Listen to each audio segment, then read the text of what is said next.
El tiempo, ¿qué es? Todo lo que es y todo lo que fue y todo lo que será se encuentra en esta dimensión que conocemos como tiempo. El tiempo se compone de tres partes distintas: el pasado, el futuro y una breve y estrecha parte de la vida que cada uno experimenta llamada el presente. Ese momento continuamente deslizándose entre dos aparentes eternidades, desde el lejano borde del pasado distante hasta el horizonte de un futuro misterioso sin fin. Hasta donde sabemos, la humanidad se limita a avanzar a través del tiempo, nunca retroceder. Pero ¿y si fuera posible que una persona escapara los límites del tiempo y lo detuviera en su curso y se moviera en él como quisiera? ¿Qué harías? ¿A dónde irías? ¿Viajarías al pasado lejano para ver la construcción de las pirámides? ¿O quizá presenciar de cerca el nacimiento de Jesús?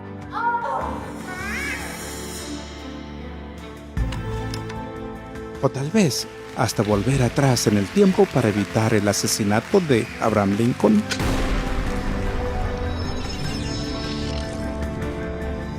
Por otro lado, ¿qué harías si pudieras transportarte al futuro para avanzar a cualquier momento y anticipar el resultado de cada decisión que pudieras tomar?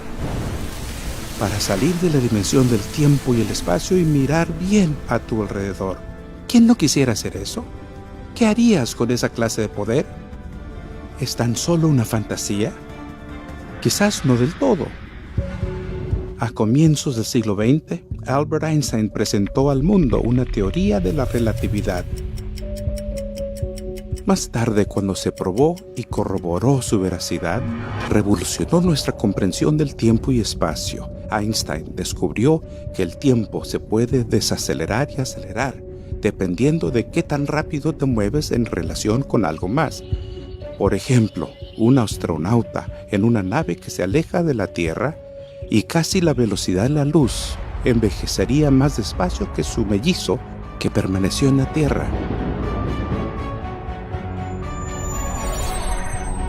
Para cuando el astronauta regrese, su mellizo en la Tierra habría envejecido muchos años en comparación al tiempo que él envejeció mientras estuvo en el espacio. El astronauta sentiría como si hubiera viajado al futuro.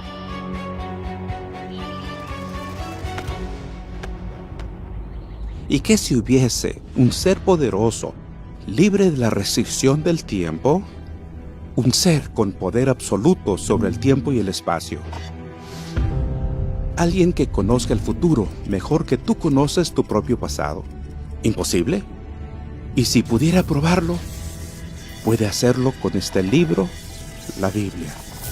Sus páginas contienen más de 2000 distintas predicciones comprobables. Si te dijera que más de 1800 de estas profecías ya se han cumplido, ¿te interesaría saber más?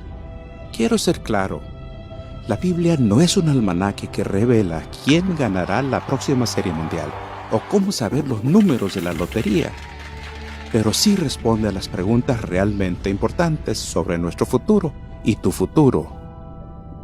Y aunque quizás sepas que la Biblia está llena de profecías, ¿sabes qué tan exactas han resultado dichas predicciones? Amárrate bien el cinturón, amigo. Estás a punto de descubrirlo. Él quita reyes y pone reyes, porque su dominio es dominio eterno. Reinos en el tiempo.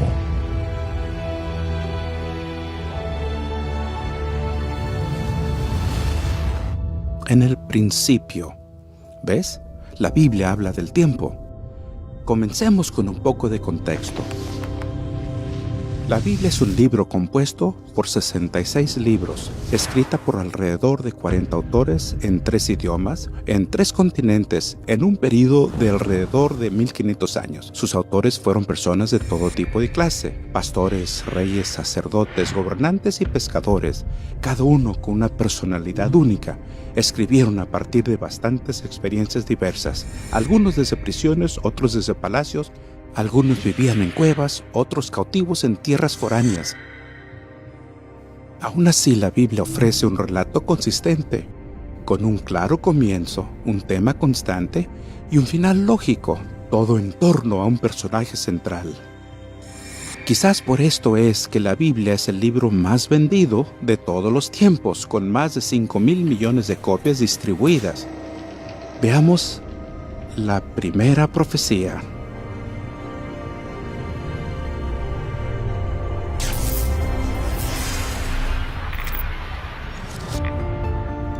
El Evangelio según Mateo relata que en el año 30 DC Jesús predijo la destrucción de Jerusalén con gran detalle. 40 años antes de que aconteciera, señaló las inmensas lustrosas piedras y columnas de mármol y sorprendió a los discípulos diciendo: En verdad les digo que no quedará aquí piedra sobre piedra que no sea derribada. Cuando Jesús predijo que no quedaría una sola piedra sobre piedra en el templo, ¿puedes imaginarte lo que sintieron los judíos de la época? Este fue un proyecto de construcción que se realizó durante casi 100 años. Jerusalén es donde se encontraba la presencia de Dios, el Shekinah de Dios. Es decir, en el templo, Dios estaba allí, literalmente allí. El templo fue el proyecto de construcción más grande alguna vez realizada en el Imperio Romano. Era enorme. Por ejemplo, el Coliseo de Roma se emplaza en un predio de 6 acres. Cuando miras el monte del Templo de Jerusalén, son 36 acres, 6 veces más grande. Los discípulos quedaron asombrados con esta predicción, dado que el templo era la joya de la corona de la nación. Se construyó con toneladas de grandes piedras preciosas. Una de las primeras piedras aún se puede ver hoy. Mide más de 12 metros de largo por más de 4 metros de ancho y pesa más de 500 toneladas. Más que 100 elefantes. Pero la profecía de Jesús se hizo realidad. Según el reconocido historiador Josefo, durante la conquista de Jerusalén, cuando los soldados romanos prendieron fuego al templo, el calor extremo derritió el abundante oro que adornaba el sitio de adoración. Esto hizo que el metal precioso se licuara y se filtrara por las grietas de las piedras de fundación. Tras la batalla, los soldados romanos regresaron y tumbaron cada una de las piedras a fin de recuperar el oro. Como resultado de la destrucción, el tesoro que fue recogido del templo se usó para acuñar monedas romanas. Se denominan monedas Judea Capta y existen cientos de clases y miles de ejemplares, en general de bronce, a veces de plata y a veces de oro, con una palmera que representaba Judea y una mujer sentada llorando que representa a los judíos. Todas tienen la inscripción Judea Capta, que significa Judea conquistada. No pasará esta generación hasta que todas estas cosas acontezcan. Según el libro de Números, capítulo 32, versículo 13, una generación es de 40 años. Jesús lo predijo en el año 30 DC. Exactamente 40 años más tarde, en el año 70 DC, las fuerzas romanas destruyeron el templo. Asombrosamente existe otra profecía bíblica sobre la lucha de los judíos con Roma, que precede la época de Jesús. Jehová traerá contra ti una nación de lejos, del extremo de la tierra, que vuela como águila, nación cuya lengua no entiendas, gente fiera de rostro que no tendrá respeto al anciano, ni perdonará al joven. Pondrá sitio a todas tus ciudades hasta que caigan tus muros altos y fortificados en que tú confías.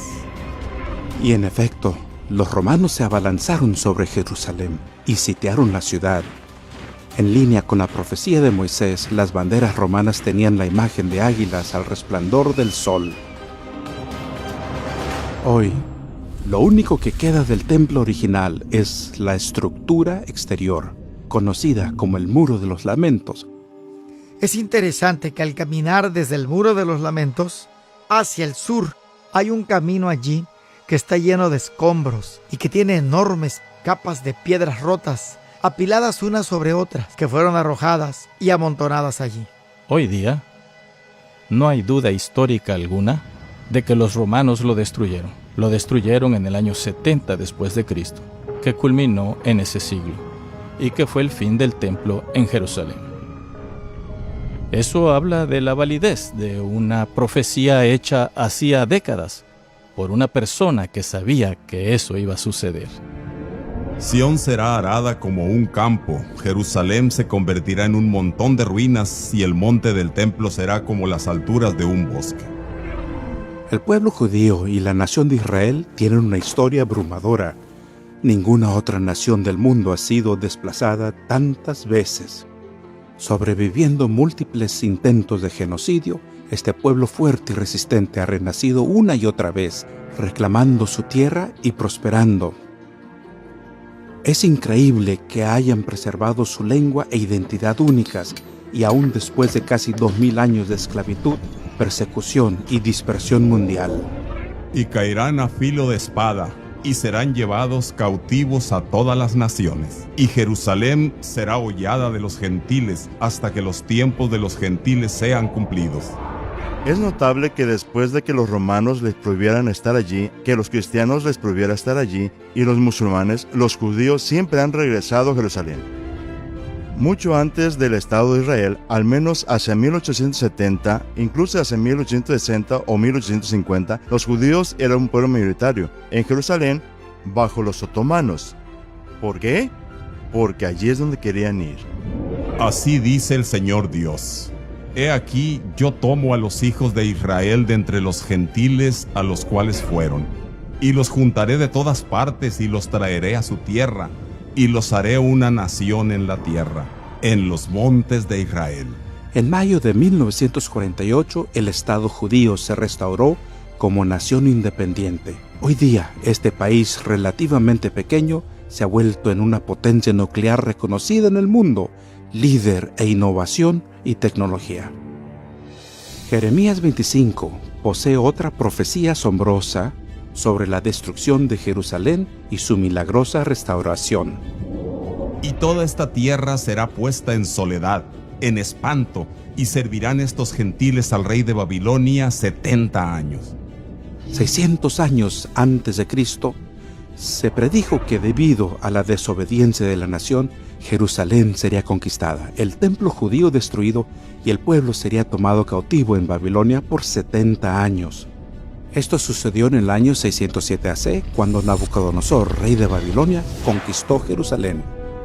El rey de los judíos, el sacerdocio y los nobles fueron llevados desde Jerusalén y Judea hasta Babilonia. Sabemos que estuvieron allí. Llevaron con ellos sus libros sagrados, los 5 de Moisés y los otros libros. Y de algún modo aquí es donde comienza el judaísmo moderno, porque adoraban a Dios en Babilonia, no en Jerusalén. Llevaron a Dios con ellos, la adoración de Dios con ellos.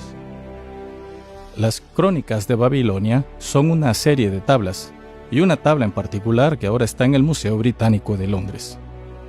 La campaña 597 de Nabucodonosor se menciona por su nombre, y su conquista de Jerusalén y Judea se relatan en esta crónica en particular. La profecía sostuvo que reconstruirían la ciudad y el templo, y justo a tiempo, después de 70 años de cautiverio, en 537 AC, el rey persa Ciro conquistó Babilonia y en el primer año de su reino emitió un decreto que permitió al pueblo judío regresar a Jerusalén y reconstruir la ciudad. Cuando el rey Ciro, un persa, se convierte en rey, emite un decreto que permite a los nobles y al pueblo judío que están en Babilonia regresar y reconstruir el templo. El Señor Dios de los cielos me ha dado todos los reinos de la tierra, y me ha mandado que le edifique casa en Jerusalén, que está en Judá. ¿Quién entre vosotros de todo su pueblo sea Dios con él y suba a Jerusalén, que está en Judá, y edifique la casa del Señor Dios de Israel? Él es Dios, la cual está en Jerusalén. De hecho, miren esto. En 1879, arqueólogos desenterraron el cilindro de Ciro. que posee la política del rey de Persia para repatriar pueblos conquistados como los judíos. El cilindro Ciro es uno de los hallazgos más asombrosos de Babilonia. Relata cuando Ciro llega a la ciudad. Es recibido por el pueblo y es considerado como un salvador, lo que es una ironía, dado que conquistó Babilonia.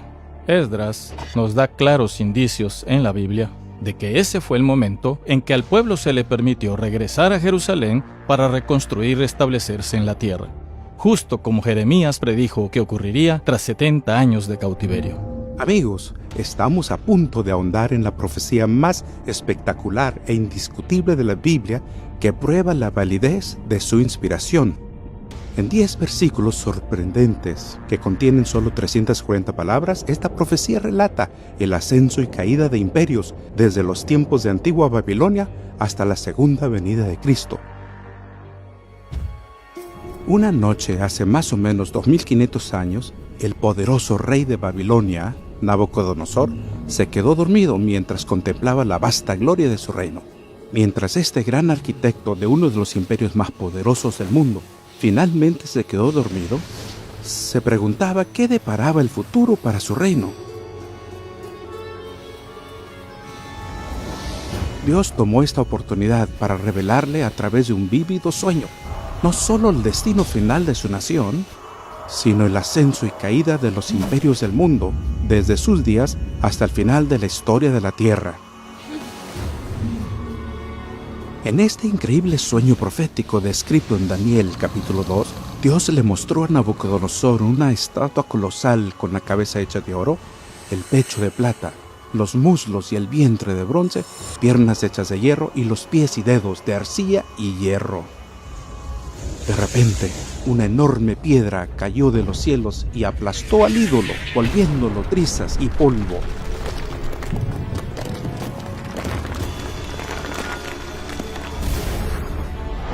Y la piedra se convierte en una gigantesca montaña que llena la tierra.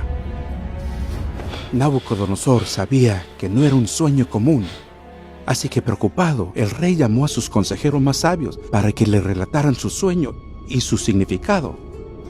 Por supuesto, no supieron el sueño del rey, pero luego Dios otorgó el mismo sueño y su interpretación a un judío que vivía en Babilonia, un joven llamado Daniel. Él se presentó ante el rey y relató los detalles exactos de su sueño, y luego dio la interpretación.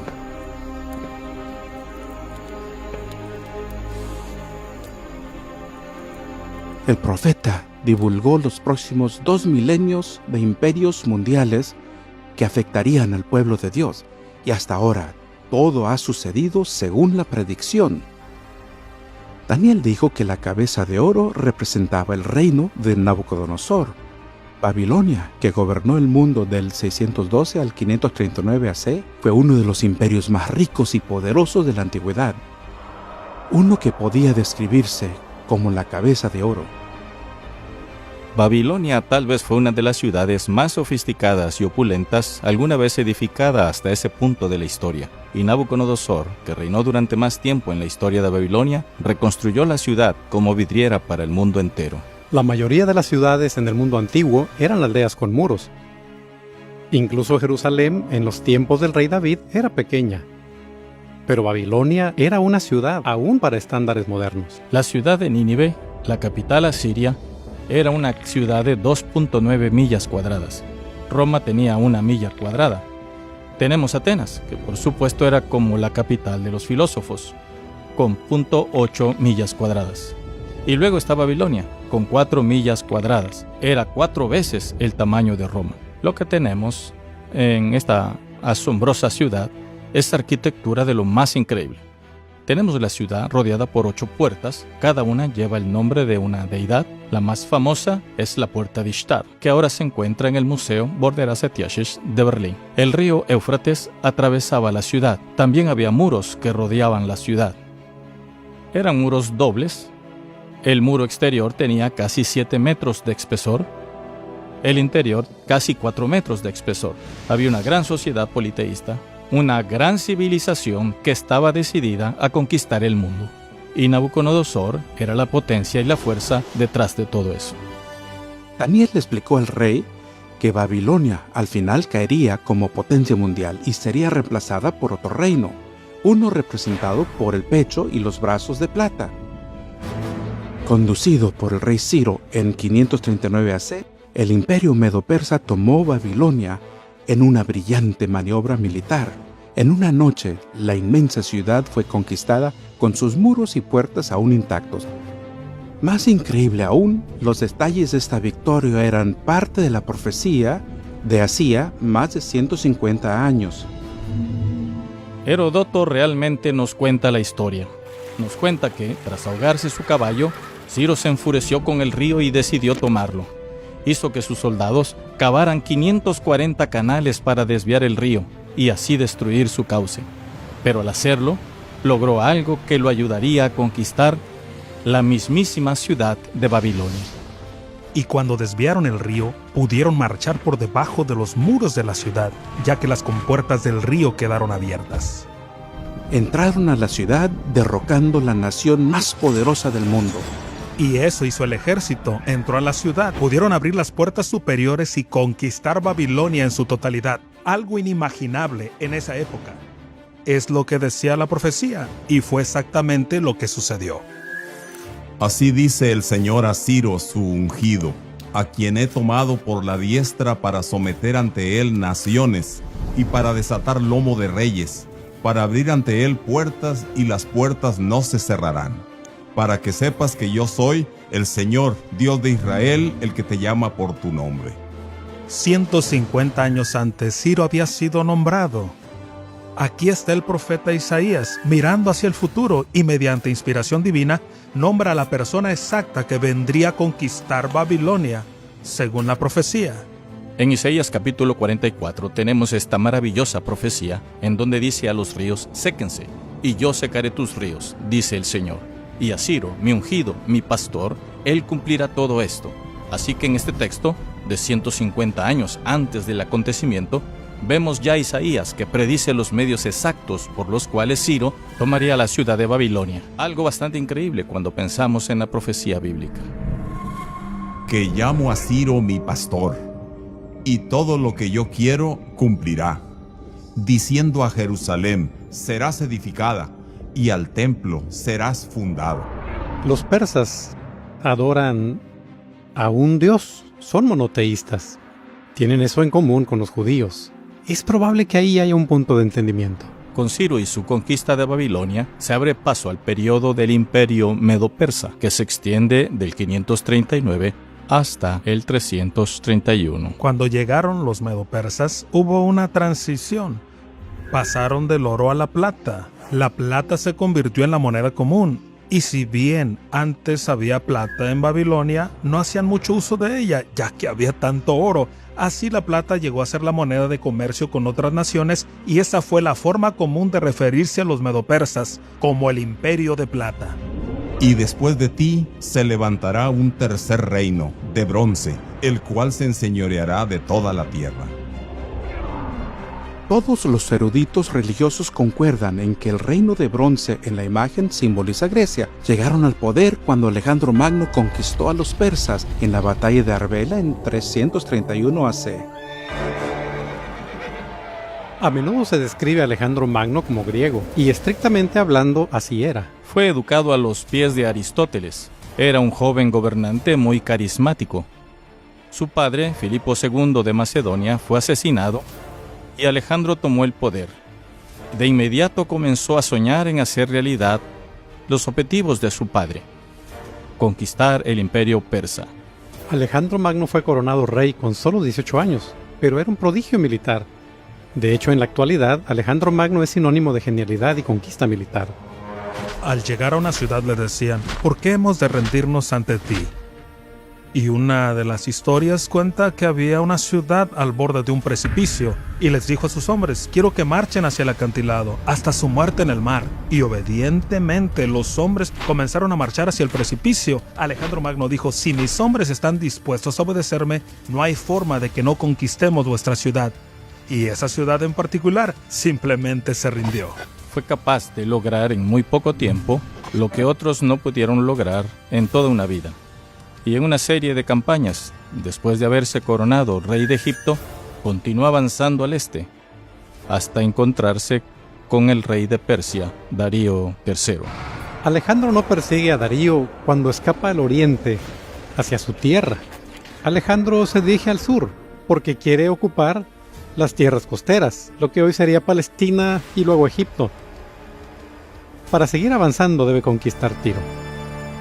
Y demolerán los muros de Tiro, y destruirán sus torres, y sacaré de ella su tierra, y la dejaré como una piedra lisa.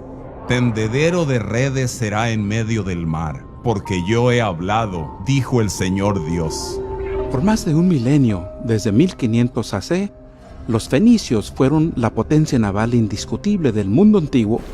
Crearon y controlaron una gran cantidad de puertos comerciales a lo largo del mar Mediterráneo. De hecho, los fenicios son considerados tan expertos, por lo que se los lleva a los puertos del Mar Rojo. La Biblia describe a Salomón llevando a los marineros del rey de Tiro para llevar sus flotas por el Mar Rojo. En 597 AC, el profeta Ezequiel predijo que cada edificio de la ciudad de Tiro sería derribado por un ejército invasor. De hecho, se arrojaría cada piedra al mar. Tiro fue una ciudad maravillosa durante esa época. Fue una de las ciudades comerciales más grandes de ese periodo. Y aquí estaba esta profecía, diciendo que caería la ciudad. Ni Alejandro Magno parecía poder derribarla. La sitió durante 7 meses. Y entonces se le ocurrió un plan. Entonces Alejandro dijo, bien, si están en el mar, les llevamos la tierra a ellos. Entonces utilizó los bloques de la vieja ciudad, las grandes rocas, las arrojó al mar y construyó una calzada para poder superar los muros de la nueva ciudad en donde se encontraba la isla. Y así podría desplegar a su ejército. Tiro es atacada, destruida por completo. Eso fue el cumplimiento exacto de la profecía, porque la profecía decía que se arrojarían piedras al mar y se convertiría en un lugar donde se arrojan las redes de pesca, y eso fue exactamente lo que sucedió. Tengan en mente que la idea que los griegos dominarían al mundo era una predicción muy audaz. Recuerden que en el momento en que Daniel hizo su profecía, Grecia era un montón de tribus de guerra con muy poca influencia en el mundo. Grecia quedó en el poder hasta alrededor de 168 AC, hasta ser conquistada por la siguiente potencia mundial que estaba por llegar. Y habrá un cuarto reino, tan fuerte como el hierro. Y así como el hierro desmenuza y destroza todas las cosas, este reino desmenuzará y triturará a todos estos. ¿Quién siguió a Grecia? Es un hecho irrefutable de la historia que la monarquía romana de hierro la conquistó y gozó de su supremacía durante los siguientes 600 años. Una vez que aparece el hierro, el principal efecto, en especial en términos militares, es la considerable caída del precio de las armas. Entonces el precio de producir una punta de flecha o de hierro, o una punta de lanza de hierro, o un casco de hierro es mucho menor que el del bronce, principalmente porque el bronce contiene estaño, y este metal podría obtenerse en 2 lugares en el mundo antiguo: Afganistán, o lo que hoy se conoce como Afganistán, o lo que hoy es Cornwall, en Inglaterra. Y su comercio era muy costoso, así que la edad de hierro redujo el precio de la guerra. Esto aumenta el tamaño de los ejércitos. Roma era violenta, eran despiadados, estaban decididos a conquistar a donde fueran, y eran como el hierro, quebrantaban todo en su camino. Cuando el Imperio Romano comenzó a caer en 476 DC, no fue conquistado por una sola potencia. Más bien, varias tribus bárbaras conquistaron a Roma y desmenuzaron la nación, tal como lo profetizó Daniel. Fueron varias las razones por las cuales Roma perdió su poderío. Hubo invasiones bárbaras del norte. Roma tuvo que incurrir en muchos gastos. Roma realmente se disolvió. Tuvo muchos problemas internos. Y a medida que Roma se desintegraba, sabemos de al menos 10 tribus que llegaron y tomaron partes del Imperio Romano. Eso obligó al emperador Constantino a evacuar a Roma y moverse hacia el este para establecer un nuevo centro para su imperio, Constantinopla. 10 de estas tribus originales se convirtieron en las naciones de Europa moderna. Se les conoció como los ostrogodos, los visigodos, los francos, los vándalos, los alamanes, los suevos, los anglosajones, los érulos, los lombardos y los burgundios. 7 de estas tribus aún existen en Europa. Por ejemplo, los anglosajones se convierten en ingleses, los francos en franceses, los alamanes en alemanes y los lombardos en italianos. En cuanto a aquello que viste, el hierro mezclado con tiesto, se mezclarán con simiente humana, mas no se pegarán como el hierro no se mezcla con el tiesto. Mediante matrimonios, alianzas y tratados, muchas potencias intentaron en vano reunir al continente europeo. A lo largo de la historia, líderes como Carlomagno, Napoleón, Kaiser Wilhelm, Mussolini y Hitler lucharon por rehacer la gloria del antiguo imperio romano. Pero acechados por las palabras de la profecía de Daniel, no se unirá una parte con la otra, todos fracasaron. Como es de esperar, muchos incrédulos dijeron que las profecías de la estatua de Daniel eran tan precisas que fueron escritas después de los hechos. Pero el sorprendente hallazgo de un joven pastor, en 1946, lo cambió todo.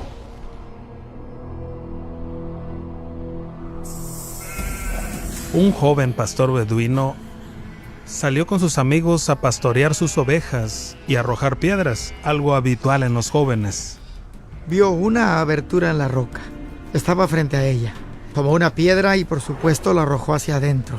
Al caer dentro de la cueva, escuchó el ruido de cerámica que se rompía, un ruido bastante singular.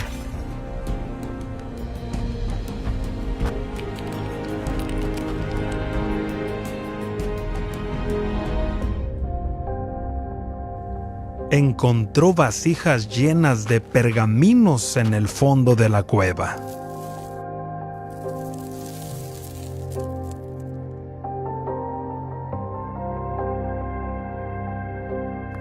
Llevó 1 o 2 consigo y se los mostró a su familia. Ellos lo llevaron al mercader de antigüedades de Belén y de allí pasaron a Jerusalén. Y finalmente, alguien reconoció de qué se trataba y se realizó una expedición a las cuevas de Qumrán. En total, se encontraron unos 1000 manuscritos diferentes. Y existen pergaminos completos, como el famoso pergamino de Isaías. Todos datan aproximadamente de 250 AC a 70 DC. Del rollo de Isaías se conservaron los 66 capítulos, y es prácticamente igual al libro de Isaías que tenemos hoy. No hay diferencias teológicas, no hay grandes diferencias históricas. Un arqueólogo fue a examinar los manuscritos del Mar Muerto. Los comparó con nuestra Biblia y cuando observó la evidencia dijo: los libros del Antiguo Testamento son tan antiguos y precisos como decíamos que eran. El descubrimiento de los ríos del Mar Muerto y otros hallazgos brindan pruebas irrefutables de que la profecía de Daniel fue escrita mucho antes que los hechos que predijo. Varias veces en la Biblia, Dios predijo el surgimiento y la caída de reinos particulares, por lo que cuando sucede, sabemos que Él tiene el futuro en sus manos. Por ejemplo, la ciudad de Babilonia, su pueblo y casi todo el mundo creía que era la ciudad indestructible. Sin embargo, Dios predijo: Y Babilonia, hermosura de los reinos, gloria del orgullo de los caldeos, será como cuando Dios destruyó a Sodoma y a Gomorra. Nunca más será poblada ni habitada de generación en generación. Hemos aprendido que Babilonia cayó de su poder a manos de Ciro, el rey persa. Pero ¿volvió a resurgir? Cuando Saddam Hussein llegó al poder en Irak, soñó en reconstruir y repoblar la antigua ciudad de Babilonia. Quería hacerlo para frustrar la profecía bíblica y para desacreditar la nación de Israel. Decía que los grandes palacios de Babilonia y sus legendarios jardines colgantes, una de las 7 maravillas del mundo antiguo, surgirían del desierto. Pero la historia reciente muestra cómo se esfumaron sus planes en la Primera Guerra del Golfo en Irak, y Babilonia, hasta la fecha, continúa sin ser reconstruida, y solo unos pocos turistas visitan sus ruinas.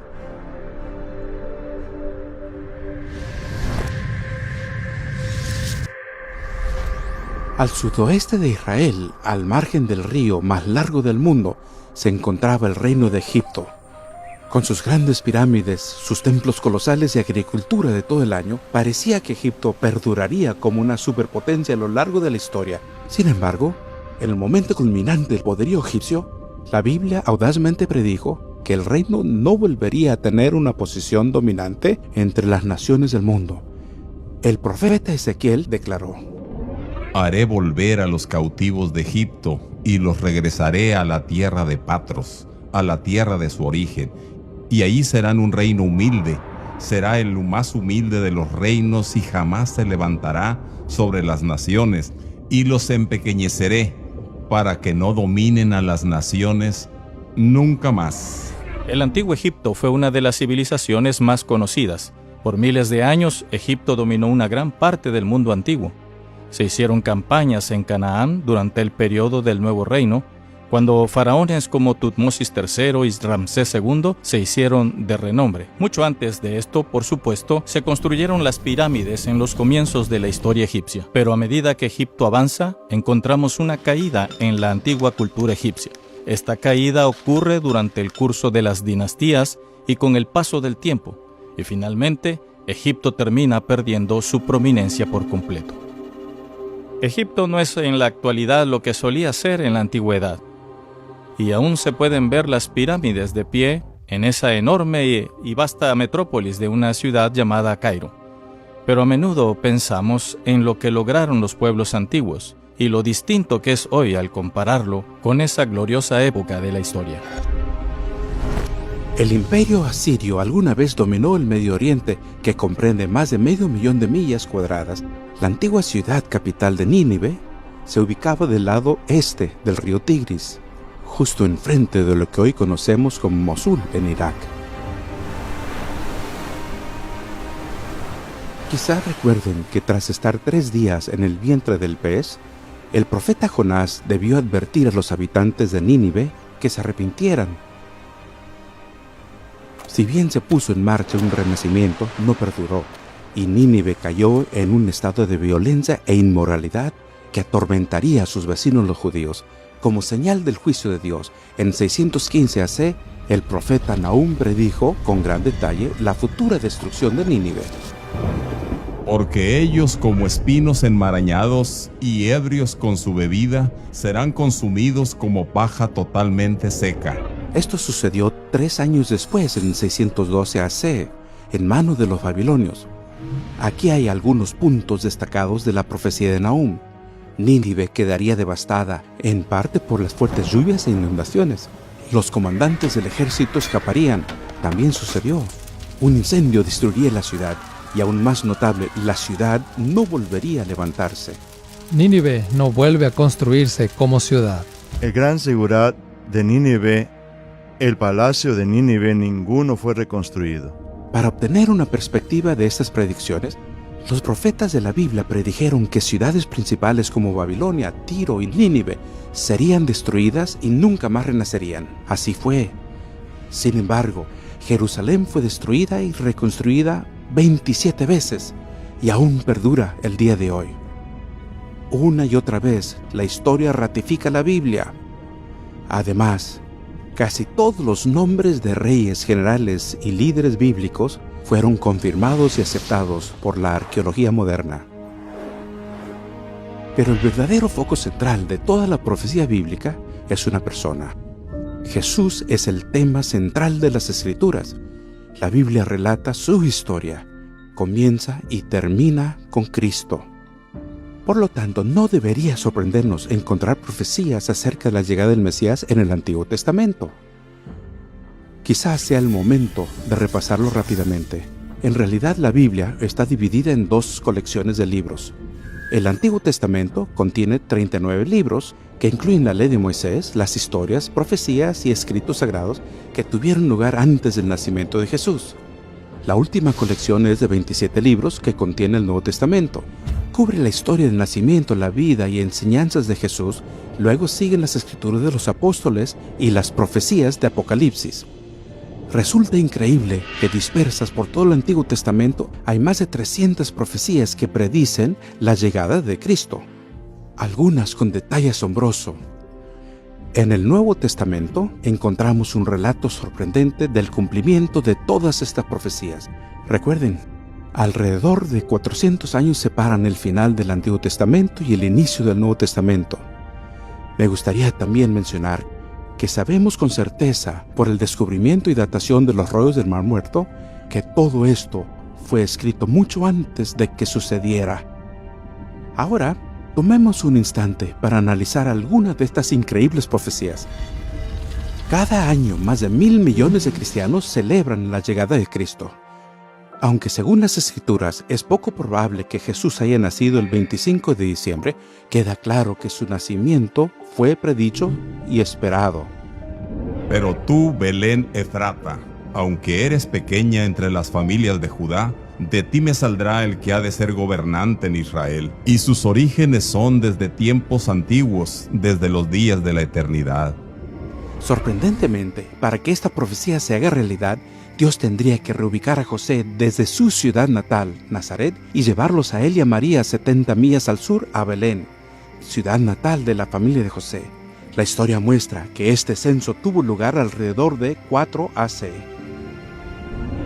Después de que Jesús nació en Belén de Judea, en tiempos del rey Herodes, he aquí unos magos del oriente llegaron a Jerusalén diciendo: ¿Dónde está el rey de los judíos que ha nacido? Porque vimos su estrella en el oriente y hemos venido a adorarle.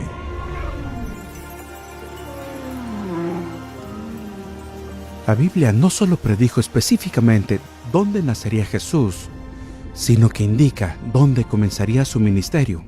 Esta profecía de tiempo viene del libro de Daniel. Has de saber y entender que desde la salida de la orden para restaurar y reconstruir a Jerusalén hasta el Mesías habrán 7 semanas y 62 semanas. En primer lugar, recuerden, al calcular una profecía hebrea, un día simboliza en verdad un año. Este principio puede encontrarse en Ezequiel 4:6. Eso significa que las primeras 7 semanas y 62 semanas, o 69 en total, deben entenderse como 483 años. Eso nos lleva exactamente al año 27 DC. Ese fue el mismo año en que Jesús fue bautizado a los 30 años de edad e inició su ministerio. Increíble. Esta profecía se hizo durante el cautiverio de los judíos en Babilonia, más de 500 años antes del nacimiento de Cristo. Un sorprendente cumplimiento que no podría considerarse casualidad. Muchos intérpretes observaron que el principio del día por año queda realmente confirmado. En particular, la profecía de las 70 semanas. La profecía indica que pasarían 69 semanas proféticas, es decir, 483 años hasta la llegada del Mesías. En Lucas capítulo 3, él habla sobre la llegada de Juan el Bautista y dice: en el año 15 del reinado de Tiberio César. Tiberio comenzó su propio reinado al morir Augusto César en el año 14 DC. Calculamos el tiempo en que Juan el Bautista inició su ministerio. Luego vino Jesús y fue bautizado poco después. Vemos que llega al 27 después de Cristo. La profecía dice la llegada del Mesías. Y la palabra Mesías en hebreo significa el ungido. ¿Existió una unción de Jesús en el 27 después de Cristo? Sí, la hubo. En Hechos 10, versículo 38, vemos que Jesús fue ungido con el Espíritu Santo. El profeta Isaías del Antiguo Testamento predijo que Jesús nacería de una virgen 700 años antes que realmente sucediera. Por tanto, el Señor mismo os dará una señal. He aquí, una virgen concebirá y dará a luz un hijo, y le pondrá por nombre Emmanuel.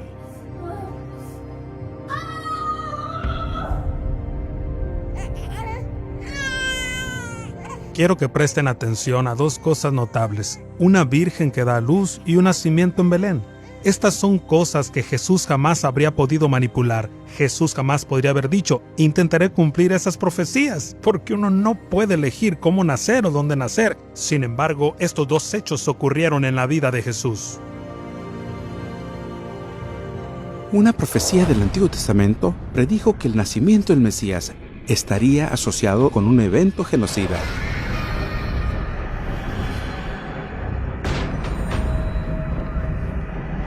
Se oye una voz en Ramá, lamento y llanto amargo, Raquel llora por sus hijos, rehúsa ser consolada, porque sus hijos ya no existen. Debido a este violento intento de tomar la vida del bebé Jesús, sus padres fueron obligados a escapar a Egipto por seguridad.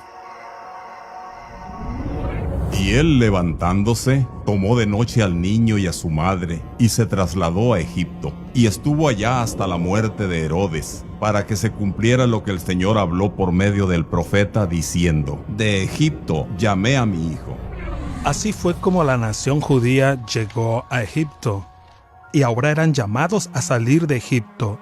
Jesús va a Egipto, al exilio, y luego es llamado del exilio. Sin duda, algunas de las profecías más sorprendentes respecto a Cristo son las que encontramos en el libro de Isaías, que pone énfasis en los detalles de su ministerio. Estas profecías hablaban sobre lo que Jesús hizo. Trajo esperanza, trajo sanidad, fue luz para los gentiles, fue alguien capaz de restaurar la vista a los ciegos, pudo liberar a los presos. Y cita otro pasaje en Isaías 35 sobre la curación del hombre ciego y el cojo y dice: observen. Luego continúa con lo que estaba haciendo, sanando ciegos y cojos. Él está deshaciendo esas maldiciones de quebrantar el pacto y los va a restaurar para que ellos experimenten una vez más la gracia de Dios. Jesús reveló gran poder durante su ministerio, sanando a los enfermos, calmando las tormentas, incluso reviviendo los muertos. Los autores de la Biblia predijeron y documentaron que a pesar de su increíble poder y autoridad, aún sería un humilde y modesto servidor, un modelo a imitar. Por ejemplo, en Zacarías 9, versículo 9, leemos: regocíjate sobremanera, hija de Sión, da voces de júbilo, hija de Jerusalén. He aquí, tu rey viene a ti, justo y dotado de salvación, humilde, montado en un asno, en un pollino, hijo de asna.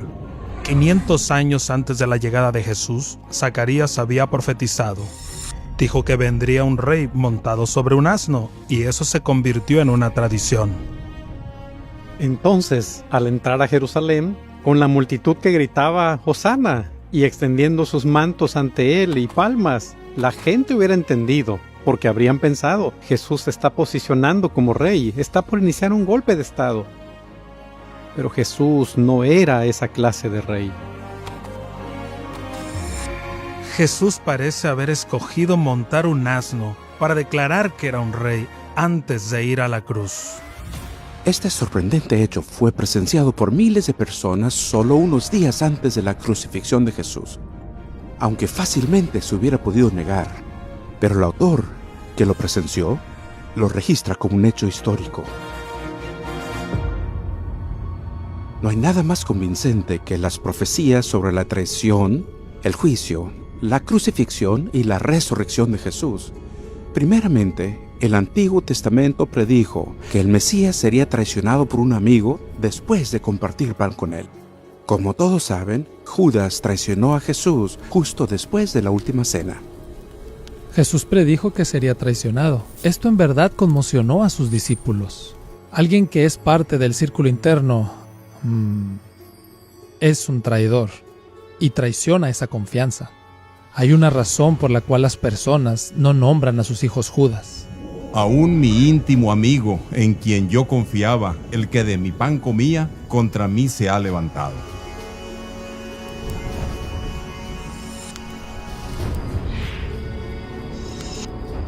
De hecho, el Antiguo Testamento predijo el precio exacto que se pagaría por traicionar al Mesías. Si os parece bien, dadme mi paga. Y pesaron como mi salario 30 piezas de plata. Esta predicción tan precisa da un paso más allá. El profeta Zacarías predijo cómo se usaría el dinero de sangre dado para traicionar a Jesús. Entonces el Señor me dijo: arrójalo al alfarero, ese magnífico precio con que me valoraron.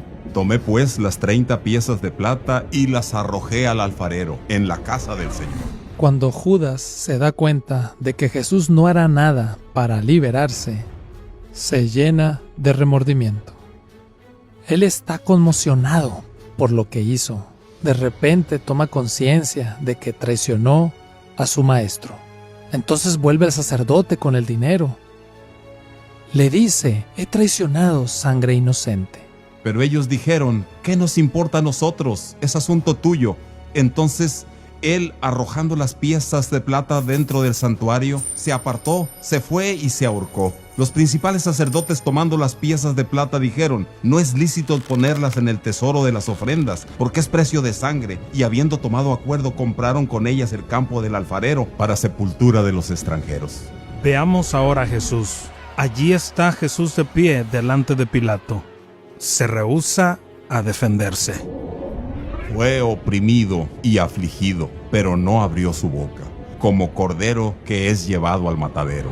El autor del universo es ridiculizado, atormentado, y aún así permanece en silencio, de forma tal que sorprende a Pilato, el cínico romano, como algo extraordinario. Esto no se parece a nada que haya visto antes. Es muy claro que Jesús va a la cruz de forma voluntaria y que ve su muerte al igual que los autores del Evangelio, como la culminación de la salvación. 1000 años antes que se practicara la crucifixión, el rey David predijo cómo ejecutarían al Mesías. Porque perros me han rodeado, me ha cercado cuadrilla de malignos. Horadaron mis manos y mis pies, repartieron entre sí mis vestidos y sobre mi ropa echaron suertes. Vemos a Jesús ahí en la cruz con un grupo a su alrededor que se burlan, empleando las mismas palabras del Salmo 22. Encontramos que sus ropas están divididas. La intensidad del dolor es literalmente inimaginable. Fue diseñado para ser así. Te torturaban hasta la muerte. Si la intención era terminar un movimiento, esto es lo que se tendría que hacer. Es notable que en realidad no es el fin del movimiento de Jesús, es el inicio. La buena noticia sobre Jesús es que la tumba no pudo retenerlo. Como registran los 4 evangelios, quedó documentado que durante 40 días tras su muerte, cientos de testigos vieron y tocaron y escucharon al hombre que había sido crucificado y sepultado. Al volver las mujeres dijeron: vimos a Jesús. Sí, claro. Pero no les creyeron. Una y otra vez no les creyeron, hasta que el mismo Jesús dijo: vean mis manos, aquí están las marcas de los clavos. Nadie más en la historia pretende haber resucitado de entre los muertos. Sabemos lo extraordinario que es, porque cuando los primeros cristianos comenzaron a proclamarlo, para la gente era absurdo. ¿Por qué harían los discípulos una afirmación tan escandalosa? Algo completamente desconocido, si no fuera cierto. Pues tú no abandonarás mi alma en el Seol, ni permitirás a tu santo ver corrupción. Increíblemente, hasta el historiador judío Flavio Josefo se refiere a la resurrección de Jesús y a su influencia en el pueblo, en su diario de la historia judía. Apareció por aquel entonces Jesús, un hombre sabio, si es que debe llamársele hombre, pues realizaba obras asombrosas y era maestro de muchas personas que aceptaban con gusto la verdad. Había cautivado tanto a judíos como a griegos. Él era el Mesías. Tras ser acusado por los líderes de nuestro pueblo, Pilato lo condenó a la cruz. Los que habían llegado a amarlo no lo dejaron. Resucitó y al tercer día se les apareció. Los profetas de Dios habían predicho todas estas cosas y miles se maravillaban de él. Ha sido un viaje extraordinario ver la cantidad de predicciones de la Biblia que se volvieron realidad. Desde el auge de la caída de las naciones hasta el ministerio del Mesías, descubrimos pruebas indiscutibles de que la Biblia viene de la mano de aquel que no está limitado por el tiempo y el espacio. Que la Biblia es una comunicación sobrenatural de Dios para con el hombre. Pero ¿por qué es esto tan importante? ¿De qué manera nos afecta hoy? ¿Tiene la Biblia algo que decir sobre los tiempos caóticos en que vivimos? El libro de Daniel hace una predicción profunda de las personas de nuestra época. El profeta dice respecto a los últimos días: Daniel, guarda en secreto estas palabras y sella el libro hasta el tiempo del fin. Muchos correrán de aquí para allá y el conocimiento aumentará. No se requiere ser erudito para darse cuenta que se cumplió en formas que ni Daniel hubiera imaginado.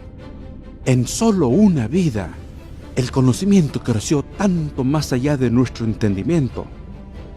En la medicina, agricultura, transporte y electrónica digital. Imagínense tener que enseñarle al profeta Daniel cómo hacer una búsqueda Google desde el celular. ¿Y qué hay sobre correr de aquí para allá? Después de más de 6.000 años de viajar a caballo, las personas pueden ahora viajar en avión a velocidad supersónica. Nuestra última profecía hablará sobre una predicción hecha por Jesús mismo. Una semana antes de la crucifixión, Jesús predijo: Y este evangelio del reino se predicará en todo el mundo, como testimonio a todas las naciones, y entonces vendrá el fin. ¿Se imaginan la respuesta sonriente de las personas en esa época al escuchar esa audaz profecía? ¿Quién se creía que era Jesús? Aquí estaba este pobre carpintero sin educación, que nació en un establo, que nunca había escrito un libro, sin vínculos políticos, prediciendo que sus enseñanzas darían vuelta al mundo. Pero lo que es aún más extraordinario es la segunda mitad de esa profecía. Jesús dice, sin ambigüedades, que cuando su mensaje vaya por el mundo, entonces llegará el fin. Actualmente, cientos de satélites que dan vuelta por el planeta nos brindan una comunicación global casi instantánea. A través de la radio, la televisión e internet se transmite el evangelio a todo el mundo. Anteriormente en este programa, hablamos del sueño de Nabucodonosor, de Daniel 2, de una gran imagen. Representaba las potencias mundiales hasta nuestros tiempos. Y si recuerdan, al finalizar el sueño, cae una enorme piedra desde los cielos y destruye la imagen y luego las hace añicos. ¿A quién representa esta piedra? ¿Y qué es ese gran poder que destruye la imagen? Es Jesucristo, la roca eterna. Toda la historia se dirige ahora hacia el dramático final, cuando el Hijo de Dios regrese con poder y gloria. El cumplimiento de la profecía revela que casi llegamos al fin del tiempo. Queda tan solo una pregunta importante por responder. ¿Están preparados para el suceso más grande de la historia del mundo? ¿Están listos para la venida de Jesús? Amigos, pueden estarlo. Porque de tal manera amó Dios al mundo, que dio a su Hijo unigénito, para que todo aquel que en Él cree no se pierda, mas tenga vida eterna. Acude a Él en oración y pídele que te perdone y que te salve. Él te promete que lo hará. Entonces, en lugar de tener un fin sin esperanza, podrán tener una esperanza sin fin. Pero el momento es ahora. Hoy es el día. ¿Por qué no le piden ahora?